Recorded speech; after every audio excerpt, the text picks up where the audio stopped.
What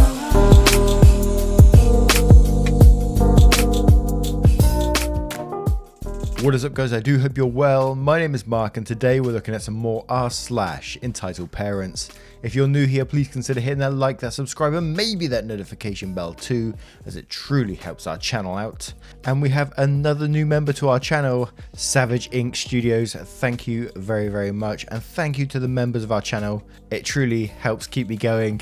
And with that being said, let's get straight into today's stories. Much love, guys. Our first story comes from Just Monica, Just DDLC. EM spits in my face when I won't accept her counterfeit money. I was doing my usual thing, working the electronic sections at my job, helping customers as best as I could, and doing my best not to get fired for being on my phone, when this mum and her daughter came up asking to get one of the few Nintendo Switches we had left, along with a copy of Animal Crossing. I pulled it out for them and brought it to the register, and the total came out to just under $400. The mother, henceforth to be referred to as EM, hands me 4 $100 bills, and this is where the problem starts. Recently, the store I worked at had a massive issue with counterfeit bills, so now the new store policy is to run any bill over $20 through this machine that will test it and determine if it's legitimate or not. In the event the machine determines that it to be fake, we're ordered to call a manager down right away, and under no circumstances are we able to give the money back. I already had some small red flags going off, since these bills felt way too much like regular paper. But when I started to run the bills through the machine, EM started demanding to know what I was doing, which set off another red flag in my brain. I let her know what I was doing, and she got very defensive right away, telling me how the bills were real and how she had just picked them up from the bank. When I told her that it was store policy, she got very irritated and told me to hurry up and looked really jumpy, just constantly looking around and swaying back and forth like she was on something. I ended up running all the bills at least 5 times each, and every time the machine said they failed, whatever authenticity check it ran on them. At that point, I started following store policy and called the manager down, while trying to play it off like it's just a simple glitch we needed fixed. I guess she got spooked by that because she immediately demanded I gave her money back, saying how she'd go somewhere else. When I told her I couldn't, she went into full Karen meltdown mode, pulling out her phone to record me, demanding to tell her my full name, and worst of all, kept insinuating that I was treating her this way because she was a person of colour. For whatever reason, the manager was taking forever to come down, and things were only getting worse as EM continued to make more of a scene. When out of nowhere, she tried reaching over the counter to grab the Switch. I managed to pull it out of her reach just in time, and got on a walkie-talkie to call security, when all of a sudden she spits in my face, calls me a cunt, and then storms out the store, with her kid who was screaming and crying. Maybe 5 minutes later, the manager comes down and I get to explain what happened. He ran the bills through the machine and got the same result of all them failing, and maybe half an hour later I was given a statement to some rather disinterested looking cops. I called my boss after that and she said I could go home a few hours early if I wanted to, which I took her up on. I got home, took a couple of showers and thought I'd share how shitty my day went. Yeah, surely that EM should be arrested for spitting in your face during what's going on right now. There's no way you could be spitting in someone's face. I think even in some places it's called an act of terrorism now as well. So yeah, there is that. Also, your managers needs to be spoken to as well. If he's taken that long to come and help you, that's just not on, you know, when that's going down. Come on, man. Our next story is from Bath Queen. I need that toilet paper. So here's a quick one that happened to me at the beginning of quarantine. Right when all the rushes on the supermarket started and the paper goods started vanishing. I got a call from my mother at like 7 AM telling me to switch on the news and that I should probably run to the store now. I look in my storage closet, 1 roll of toilet paper left. Well, crap. Okay, guess I have to go. So I get to the first store, they have the groceries I need but no toilet paper. Go to the second store, nada. A third store, nada. Finally, I get on the highway and drive 30 minutes upstate. There on the shelves, under the red glow of a giant bullseye, are 4 27 packs of toilet paper. The only packs they have in the store, the only packs within miles. I've struck gold, folks. Curiously, there were several shoppers with carts. I only needed the one thing, so I didn't take a cart. Just sort of, I don't know, patrolling if you will, as if they were in slight orbit around these toilet paper packages with one eye looking out front and the other trained on the shelf. I got the feeling that no one wanted to be the first to make a grab for the toilet paper. Well, let me tell you, I grabbed one of those packs so fast it was like lightning, faster than a speeding bullet, deadlier than a strike of a mantis shrimp. I like to wipe my ass, folks. So now I've got my toilet paper in hand, white knuckles like you wouldn't believe, and I go to make a hasty beeline for the checkout. Immediately, one of the orbital shoppers, an early middle-aged woman with a half-full cart, starts chasing me, all the while shouting, "Hey, I need those, I have children, I need those, don't ignore me you fuck, you don't need those, I have children." I don't know what it is with people like this, but they only seem to want things other people have. You see, despite the fact that there were 3 unclaimed 27 packs of toilet paper on the shelf, none of those shoppers made a move. This woman had to have mine, because I guess the idea that a single man could be buying toilet paper when her children need it grounds her gears that much. I mean, how did she know I didn't have 13 good Christian children of my own back home? I don't, but the point still stands. Anyway, still moving towards the register is all the way across the store. Ugh. And she's hooting and hollering at me with a "I have kids" and to "stop ignoring me" while following me about 10 feet behind and closing. Finally, I've had enough. I turn, and loudly enough for half the store to hear, shout the first thing that I popped into my head. "I have diarrhea!" Well, let me tell you, she came to a wide-eyed screeching halt. Without a word, she turned around and went straight back from whence she came. I managed to get to the register without further incident. In fact, after my announcement, just about everybody was keeping their distance. I checked out, ran to my car, clutching that package like it was the Ark of the Covenant, and headed home to deal with my non-existent diarrhea. Imagine my shock when I got home to find my roommate proudly displaying the toilet paper he'd managed to find just 10 minutes from our apartment, on his first try. Unlucky, my dude, unlucky. I enjoyed that one. I love the ones where Karen is chasing someone around the store demanding what they have. I mean, it's in most of them, but it just makes it so much better when you turn around and tell them that you had diarrhea too. Our next story is from Unknown Unwanted. Entitled Mum Tries to Steal My Face Mask, Gets Kicked Out of the Store. Howdy, so this happened yesterday and I'm still kind of pissed about it. The stupidity of some people I come across at work could give anyone a migraine. Yesterday I added yet another person to my list of idiot customers that I've seen at work. A bit of background information: I'm a cashier / stocker at a local grocery store in my town. Due to us being an essential establishment, we've been able to stay open. The problem is, the store doesn't provide us employees with much to protect ourselves. The best they've been able to give us is disposable gloves, which I suppose is better than nothing. Still, I live with my 60-year-old mum and I don't want to bring home anything from work that might put her at risk. I voiced these concerns to friends of mine who make masks and she's happily made one for me. I've been wearing it to every one of my shifts and I've received many comments from people asking me where I got it. Once I explained to them that a friend made it for me, they usually drop the subject. Until yesterday, that is. Here's the cast: me, EM entitled Mum, M manager. So there I was standing in my lane and watching the clock slowly tick by. I had already some particularly infuriating customers before EM showed up, so I was more than ready for my shift to be over. I see EM approaching from a distance and suspect nothing of her, for she doesn't hold the trademark appearance of your typical Karen. Oh, how naive I was.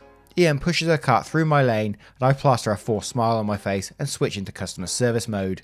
We make small polite conversation and she seems nice enough, but then she asks me the fateful question that started this whole debacle. EM says, "So, where did you get your mask?"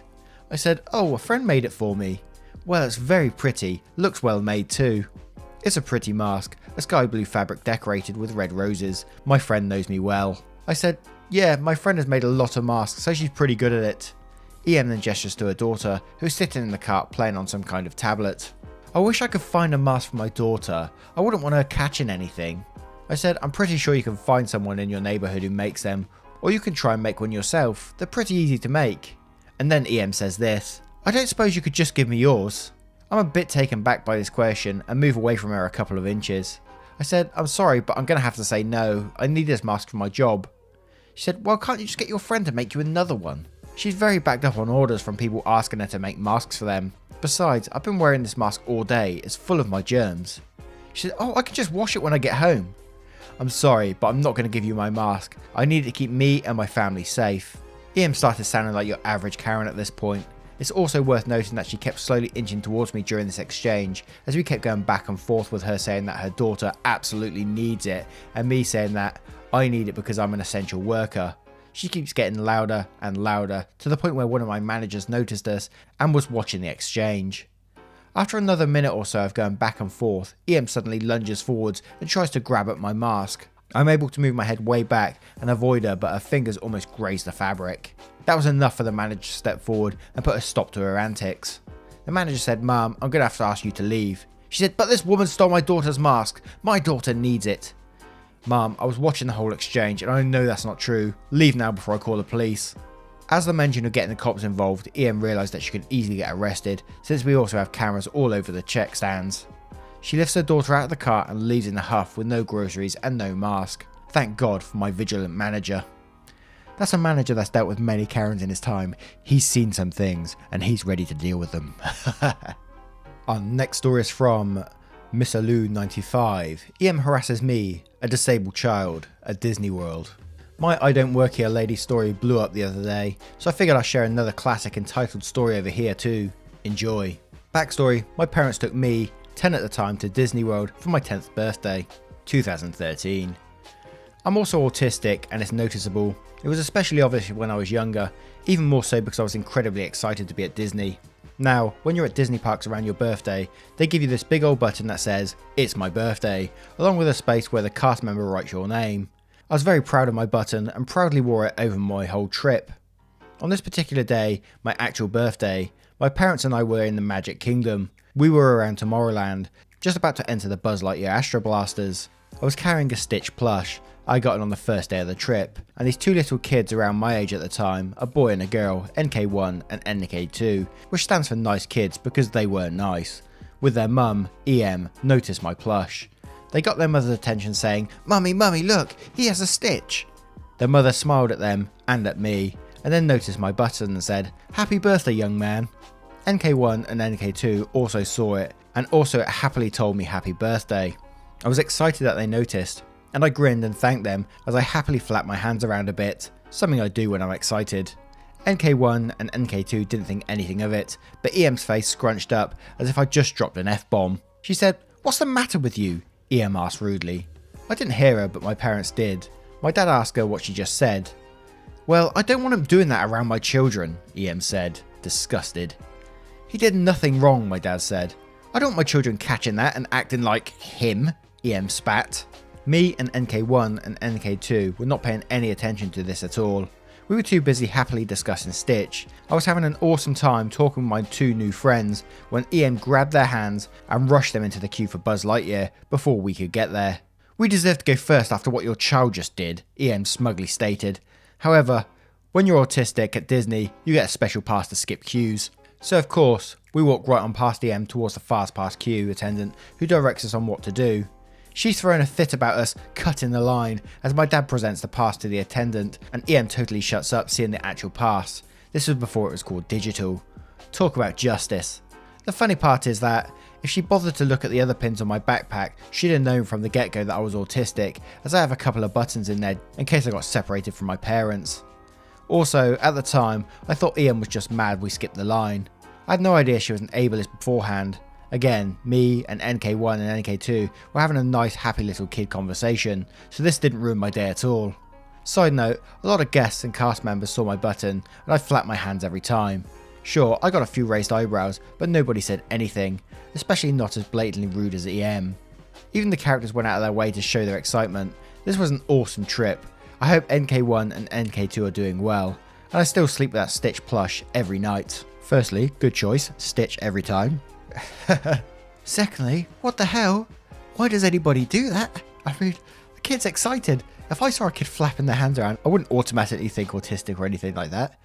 I think they are excited, you know, being in Disney, having a great time. Yes, they do weird things. Children do strange things when they're excited. These Karens are crazy, man. Our next story is from Spoopy Bun Bun. Great name. EP tries to convince me that celiac disease isn't real.